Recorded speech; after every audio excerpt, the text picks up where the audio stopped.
Hello everyone, welcome back to the Decks of the Weekend. I am back from my holiday. Last week I missed the Monday episode, but this time I won't miss, and I'm here back to talk about Magic the Gathering online formats like Modern, Pioneer, Legacy, and Pauper. Those are the four ones that I used to cover these days. Let's start with Modern, as always, and I'm a big fan of humans. Whenever I play humans, I just have a blast. It's a deck that I have done very well with in the past. With Modern Horizons 2, it kind of got a little bit weaker, but this deck, top 4 the Modern Challenge, Modern Humans Yori, and you're gonna see the videos in a few hours on the channel as I played this deck this morning on my stream, and I did very well with it. The combination of... so we're playing Yorion, and that might sound weird because, well... you know, it's not a human, Solitude isn't a human, Urza Saga doesn't make humans, but the deck adding this, powerful cards that doesn't synergize well with your tribe, but that just give you the late game. I won several games where I actually went, like the opponent just went Fury Blanket, and I got to win the game with Solitude and then Yorion to Blanket, or just Urza Saga getting Shadow Spear that way. So the prison elements of humans won me many games. The Thalia Medley Mage, Kitsa Booter aspect of the game won me many games, but also the Go Big plan of Solitude and Yorion were very good. So,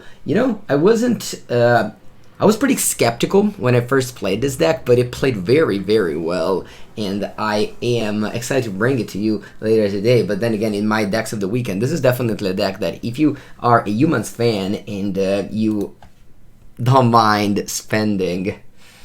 I don't know even how much this is, but this must be a lot of money. 4 Resist, I got 4 Solitude, and as well as, 4 Recruiter. This is pretty cheap these days, but yeah.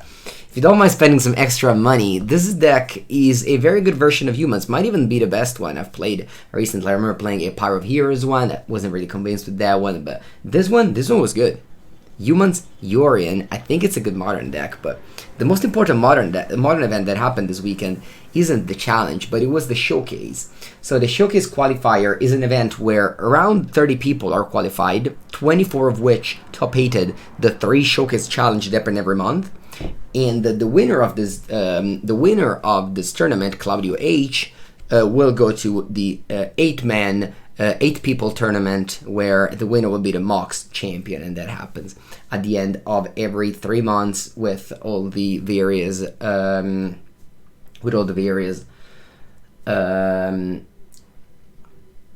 winner of the other formats. We got Modern, we got Pauper, we got Legacy, and so on and so forth. So yeah, Black Green Yawgmoth won the thing. Second place, Mono White Hammer, Blue White Hammer just came Murktide. It's simply a blue red Murktide splashing for Teferi. We got Living Again, Black Green Yawgmoth number 2, and 2 Belchers. So pretty good top 8, honestly. 3 very strong deck, Belcher, Yawgmoth, and Hammer in 2 copies, and then 1 Murktide, 1 Living Again. 0 copy of 4 Collar, which didn't perform well. I think all of them went 2-3s.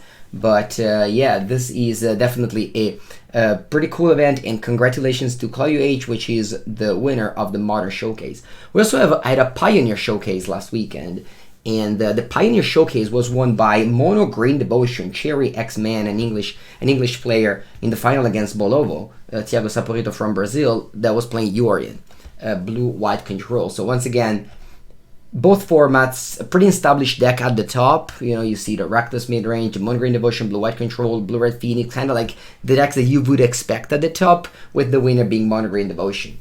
But the Pioneer deck of the weekend that I want to show you today is Mardu Vehicles.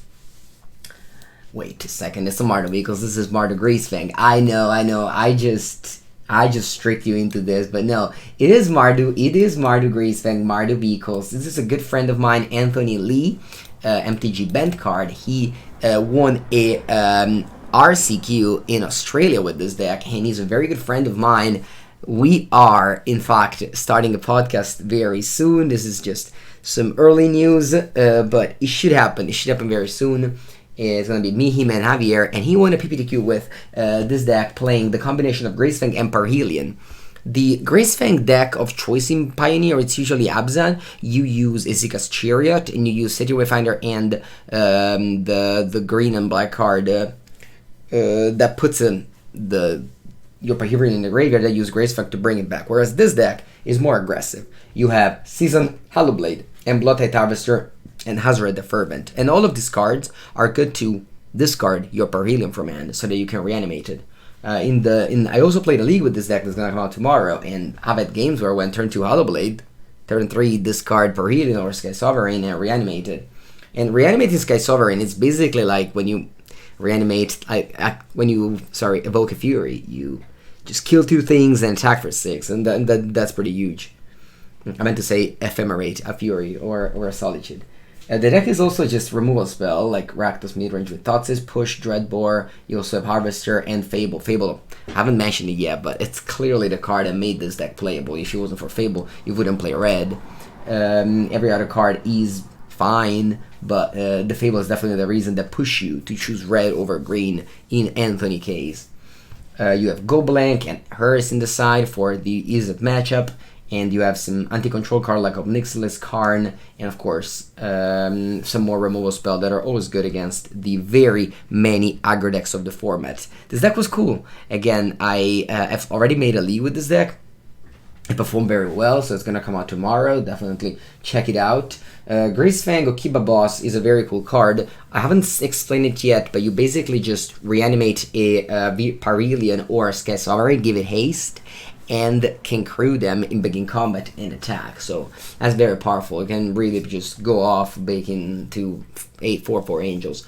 Also, this deck is fully Explorer legal. I know that we got some people that follow Magic online but don't really play because it's expensive and old format and etc. Most people play Arena. I don't really play Arena, but if you do and you want to play this deck in Arena, you have it all. I mean, there's only the Mana Confluence in the side, in the land. In the side, maybe you have some cards, but not even, you know. This deck is fully Explorer legal, and yeah, I mean, it's great. It won Pioneer, where you have powerful decks like Mono Green Devotion and Treasure Cruise, so I'm sure that an Explorer will also do great.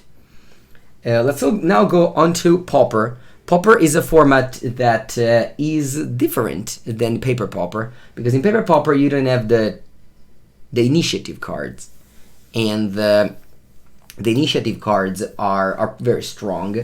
So let's just delay that content for another time. Maybe soon we'll have initiative cards on Magic Online, because Pauper is in fact played mostly on Magic Online in like big events where you can have meaningful results, you know, every weekend challenges and things like that. And this weekend, this deck in the hands of Xenoone made the top 8. It's playing 3 Vampire Sovereign. This is a card that used to be uncommon, it's now a common, and it's basically Great Merchant of Asphodel, but it's a flyer, and it only drains 3. It doesn't drain more than 3. The problem to me of Mono Black is that you have to play bad cards like Magic Witches, the Rat that puts a card on top of the deck, just to make sure that your merchant would be relevant. But you don't want to play those cards in Pauper. Pauper is a very high power level format. You have now Mono Red with Monastery Swift Spear, Mono Blue or Izzet or Dimir Fairies that are very good, Affinity. So many good decks right now, and I think Mono Black was just way too old. So now this deck is changing. This deck is Mono Black adapting with the strongest card from the recent sets, like Deadly Dispute and the Eco Wellspring. This deck has that powerful engine as well. You also have 4 Reckoner's Bargain to gain some life, sacrificing one of your 3 Gurmag Angler to gain 7 life against the Mono Red deck. What do you sacrifice, you might ask? You have 4 Colony Garden. That's your plan. You can sacrifice the treasure from Deadly Dispute. You can sacrifice 3 the Blood Fountain. Rotten Reunion is your out against Loop with Archaeomancer. Those are actually popular. Archaeomancer not only just Ephemerate, Familiars, but also like the Goblin combo actually is very relevant to the fact that you reanimate the Putrid Goblin. So the Rotten Reunion, 1 main 2 side, is exactly for that. You have Arms of Adar in the side, one of the very, very good removal spell that's now appearing a lot in Pauper, and then you have more sweepers with Crypt Rats to win the main one in the side, Death to Kami to deal with the enchantments, and also Spinning Darkness. You exile 3 cards from your graveyard, and boom, you got your Drain, Lightning Elix, only to a creature for free. So that's a cool deck. I'm gonna try this for my channel for sure. I hope you will enjoy the content, and thank you for watching. I'll see you next week with Deck of the Weekend every day on the channel. Goodbye.